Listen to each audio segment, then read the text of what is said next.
आज शाम इंडिया गठबंधन की बैठक होने जा रही है, जिसमें आगे की रणनीति पर मंथन होगा। आम आदमी पार्टी के संजय सिंह और समाजवादी पार्टी के मुखिया अखिलेश यादव, जिन्होंने बम्पर जीत दर्ज की है, यूपी में कमाल कर दिया है, वो भी इस मीटिंग में शामिल होंगे। उद्धव ठाकरे बोले सरकार बनाने का दावा पेश करना चाहिए। उद्धव ठाकरे के हौसले बुलंद नजर आ रहे हैं। एनडीए को 292 सीटें और इंडिया गठबंधन को 234 सीटें हासिल हुई हैं।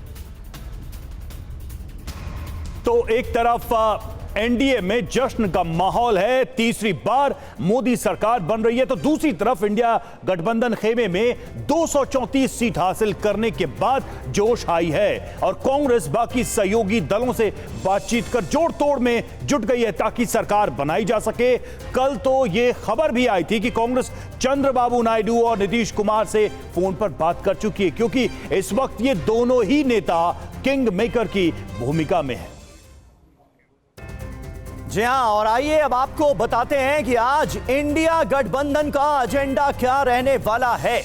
जल्दी से एक नजर डालते हैं। सभी सहयोगी दलों की बैठक होनी है, बड़ी बैठक है ये, जिसमें इंडिया गठबंधन के सहयोगी दलों के तमाम बड़े नेता शामिल होंगे। बैठक में पीएम चेहरे पर चर्चा भी संभव है, ऐसी खबरें सामने आ रही हैं। हालांकि 292 का आंकड़ा एनडीए के पास है, बहुमत से कहीं ज्यादा, लेकिन इसकी एक वजह यह है कि बीजेपी को पूर्ण बहुमत नहीं हासिल हुआ है, 272 से कम सीटें आई। बिल्कुल, देखिए सरकार बनाने का दावा कर रहा है विपक्ष, जो नंबर्स हैं उनके पास, और सभी कांग्रेस सांसदों को दिल्ली बुलाया गया है और इस पर आगे बैठक में मंथन किया जाना है। तो पाले में लाने की कोशिश की हम बात कर रहे थे। देखिए दो बड़े चेहरे इस वक्त जिस पर नजर है विपक्ष की, एक तो चंद्रबाबू नायडू और दूसरी तरफ नीतीश कुमार। चंद्रबाबू नायडू ने आंध्र प्रदेश में जबरदस्त प्रदर्शन किया है और नीतीश कुमार एनडीए के साथ जाकर अपनी सीटें उन्होंने बिहार में मेंटेन की हैं, लेकिन अब इन दोनों पर विपक्ष की नजर है सब। बिल्कुल, और कल ही ये खबर आ गई थी कि कांग्रेस पार्टी भी डोरे डाल रही है इन दोनों नेताओं पर, और उधर बीजेपी की आला नेतृत्व ने भी इनसे बात की है। फिलहाल तो इनका रुख यही नजर आ रहा है कि वो एनडीए के साथ रहेंगे, लेकिन कुछ भी हो सकता है राजनीति में। इंडिया गठबंधन के सरकार बनाने पर बोले राहुल गांधी, साथ ही दलों से बातचीत के बाद फैसला लिया जाएगा और आज की बैठक में इसे लेकर फैसला हो जाएगा, ये कहा है राहुल गांधी ने। We respect our alliance partners and we are not going to make statements in the press without asking them their opinion. Decide होगा, इंडिया गठबंधन की मीटिंग है, बड़ी फाइन लाइन है, तो जो इंडिया गठबंधन डिसाइड करेगा उस पर हम एक्शन लेंगे। आप अपोजिशन में रह के आप और पार्टी मजबूत करना चाहते हैं या सरकार बनाना चाहते हैं? आप चाहते क्या हैं? नहीं, देखिए, हम एक कोलिशन के भाग हैं। कांग्रेस पार्टी है, बाकी पार्टियां हैं, और उनके साथ अभी हमारा डिस्कशन नहीं हुआ है। मीटिंग में हम ये जो सवाल है इसको डिसाइड करेंगे।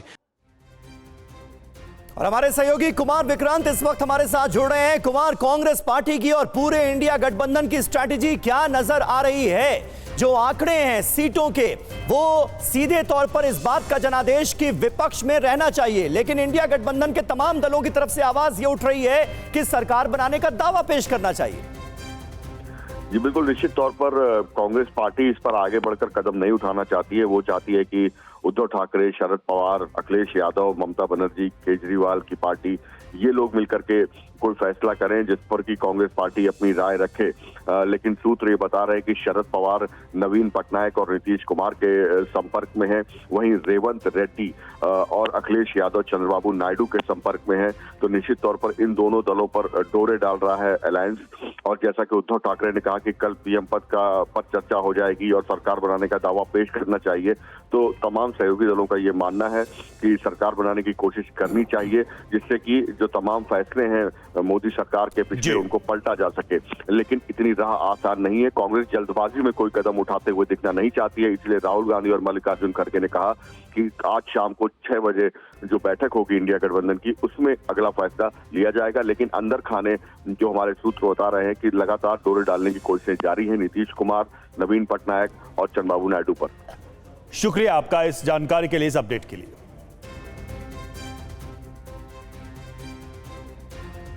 और आज जब मोदी कैबिनेट 2.0 की आखिरी बैठक है, पीएम की उपलब्धियों पर प्रस्ताव संभव है। आज पीएम मोदी इस्तीफा दे सकते हैं, राष्ट्रपति मुर्मू को आज सौंप सकते हैं इस्तीफा, सरकार बनाने का दावा भी पेश कर सकते हैं।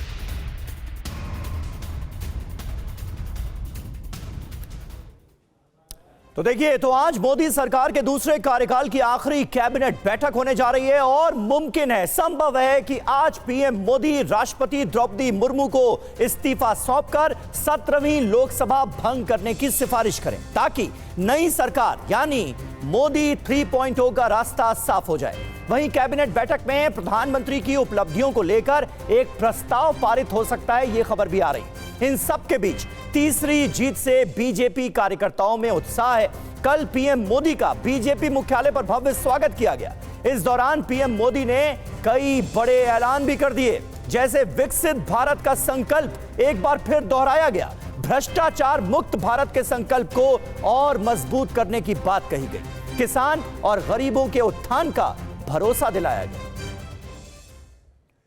और आगे आपको बताएंगे एनडीए को बहुमत के बाद जब पीएम बीजेपी मुख्यालय पहुंचे तो क्या संदेश दिया। लेकिन पहले एनडीए खेमे से एक बड़ी खबर जो आ रही है वो आपके सामने हम रख रहे हैं। दिल्ली में आज एनडीए सहयोगियों की बैठक, बीजेपी ने अपने सभी सहयोगियों को दिल्ली बुलाया। बिहार में डिप्टी सीएम सम्राट चौधरी ने नीतीश को बैठक का न्योता दिया।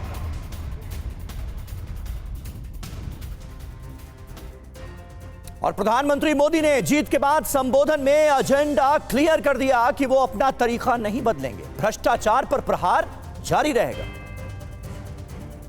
हमारे विरोधी एकजुट होकर भी उतनी सीटें नहीं जीत पाए जितनी इस लोकसभा चुनाव में अकेली बीजेपी ने जीती है। तीसरे कार्यकाल में देश बड़े फैसलों का एक नया अध्याय लिखेगा। एनडीए सरकार का बहुत ज्यादा जोर हर तरह के करप्शन को जड़ से उखाड़ फेंकने का होगा। और देखिए, हर तरफ यही बात चल रही है कि कसर कहां रह गई, क्योंकि जिस तरह की उम्मीद भारतीय जनता पार्टी को थी वो उम्मीद पूरी नहीं हो पाई। तो एक नजर उस पर भी डालते हैं। नॉर्थ फैक्टर की बात करते हैं। उत्तर भारत का फैक्टर 2019 के मुकाबले 1.82 नए चेहरों को, यानी कि एक एवरेज हम बता रहे हैं, इतने नए चेहरे को टिकट दिया गया और 54 सीट का घाटा हुआ, यानी कि जिन नए चेहरों पर दांव लगाया गया वो कामयाब नहीं रहा। अब राम मंदिर के मुद्दे की बात करें तो यह भी बात सामने आ रही है कि राम मंदिर का मुद्दा नहीं चला, खासकर उत्तर प्रदेश में, और स्थिति तो यह है कि अयोध्या की सीट भी नहीं बचा पाई बीजेपी। जाट किसान की बेरुखी, किसान आंदोलन लंबे समय से चलता रहा इस दूसरे कार्यकाल में और इसका भी असर देखने को मिल रहा है।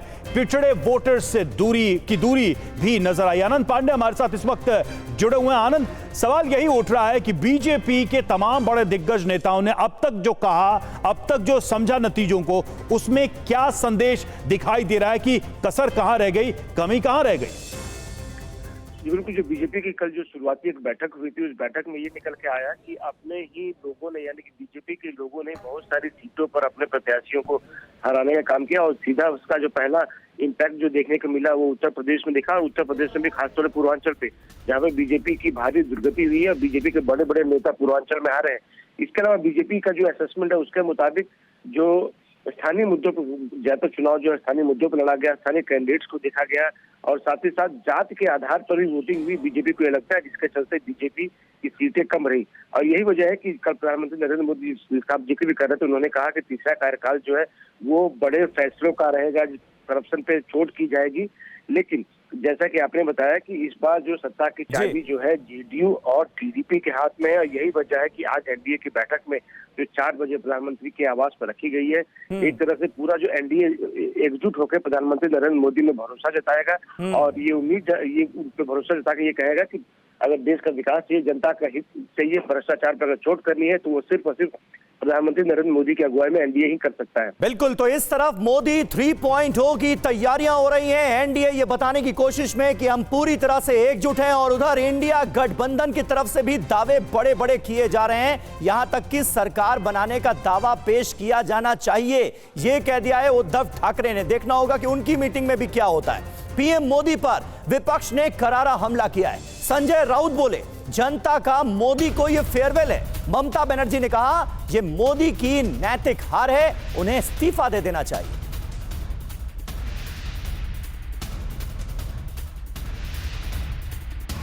मैं अपनी यूपी की जनता को ये कहना चाहूंगी कि उन्होंने बहुत ही विवेक दिखाया, और मुझे सबसे ज्यादा गर्व अपने यूपी पे है। देश की जनता ने नरेंद्र मोदी जी को नकारा है, मोदी को फेयरवेल दिया है, मोदी जी को बस हो गया। मोदी जी बहुत सारे पार्टी को तोड़ा है, अभी जनता ने उसको तोड़ दिया, उसको मोरल तोड़ दिया है। इसी के लिए मैं तो चाहूंगी किसी का ऊपर डिपेंडेंट नहीं होके आपको पहले रिजिग्नेशन करना चाहिए। और एनडीए से जुड़ी इस वक्त की बहुत अहम खबर, एनडीए बैठक में शामिल होंगे नीतीश कुमार और चंद्रबाबू नायडू। बहुमत मिलने के बाद आज दिल्ली में होनी है एनडीए की बैठक।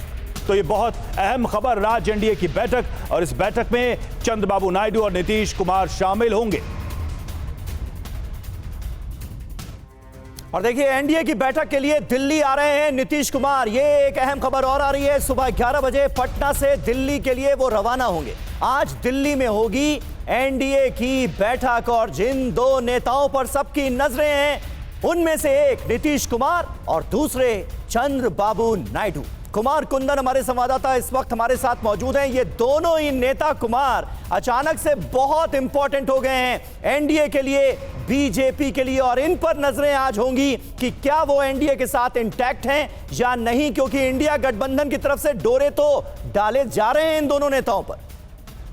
निश्चित रूप से समीर, दोनों नेता संजीवनी है एक तरीके से एनडीए के लिए, और जिस तरीके से कल प्रधानमंत्री ने अपने भाषणों में एनडीए का जिक्र किया, उससे साफ था कि यह बताना चाहते थे कि हमारा पूरा गठबंधन इंटैक्ट है। लेकिन नीतीश कुमार अपनी कई बार राजनीतिक वजहों से यह जानने जाते हैं कि कभी पलट जाते हैं, कभी कुछ हो जाते हैं। शायद यही वजह है कि कल दिन भर खबरों का दौर चलता रहा कि शरद पवार से लेकर तमाम नेताओं ने उनसे बात करने की कोशिश की या बात की। हालांकि इन सब पर पूर्ण विराम एक तरीके से लगाया। जेडीयू की तरफ से बार बार यह मैसेज दिया गया कि एनडीए के साथ है, मतलब जेडीयू। आज जो है तकरीबन 10:30 बजे नीतीश कुमार अपने आवास से निकलेंगे और वो दिल्ली जाएंगे और दिल्ली में एनडीए की बैठक में शामिल होंगे। तो नीतीश कुमार का बैठक में शामिल होना इस बात का इंडिकेशन है कि अभी तक कहीं कोई दिक्कत नहीं है। आगे क्या होगा कहना मुश्किल है, लेकिन अभी तक अगर नीतीश कुमार इस बैठक में नहीं जाते तब कई तरह के कयास लगाए जा सकते थे।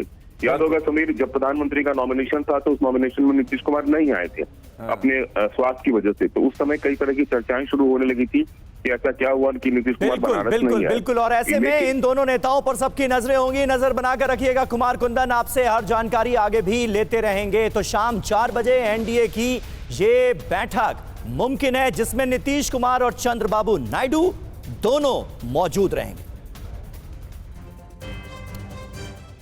और बात राहुल गांधी की करें तो रायबरेली और वायनाड दोनों सीट से राहुल गांधी ने जीत दर्ज की है, और रायबरेली से 3,90,000 वोटों से राहुल गांधी जीते हैं। वायनाड से 3,60,000 वोटों से जीत दर्ज की है। कौन सी सीट राहुल गांधी अपने पास रखेंगे, इस पर सस्पेंस अभी भी बरकरार है।